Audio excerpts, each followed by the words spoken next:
This was one of the reasons I didn't go back to drugs. Because the first thing went through my mind is, well, you're going to die of AIDS anyway, you might as well go out and party.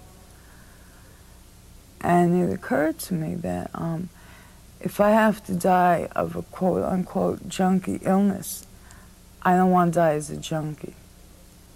You know, if I die of this, the legacy I want to leave to my daughter is that, yeah, my mother died of AIDS, and it was terrible, this and that, but while she was alive, she kicked ass. You know, and if I could do that. Let there be light. Light.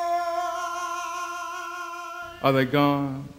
The sympathetic, fear-filled grins of girlfriends, boys egging you on in that first midnight bush of surrender gone. The newspaper numbers you among the gone. The Caught up, caught up, caught up, caught up at the corrupt.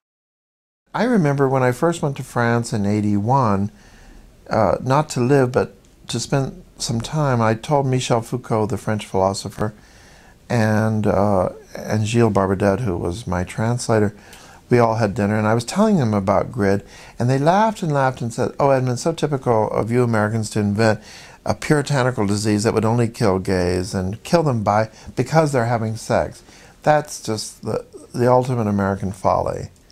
And I mean, both of them later, I mean, very quickly died of AIDS themselves, but they refused to believe that such a disease could exist because it sounded like an expression of American Puritanism.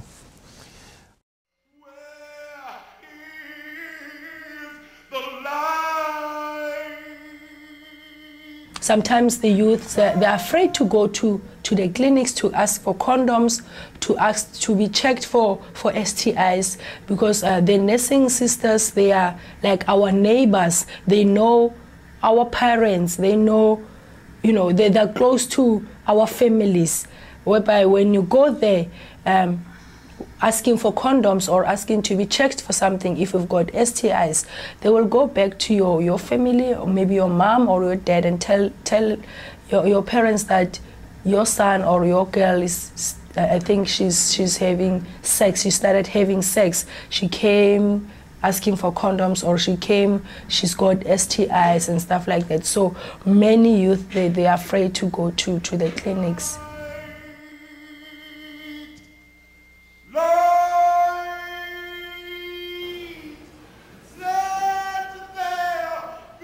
This is supposed to be the free country, you know, of the world. And to me it's really scary just to know that I could be deported for doing this video, being a person with HIV and not being a US citizen. It's really scary. You know, I've been living with that fear, you know, since that amendment passed, and I take the chance.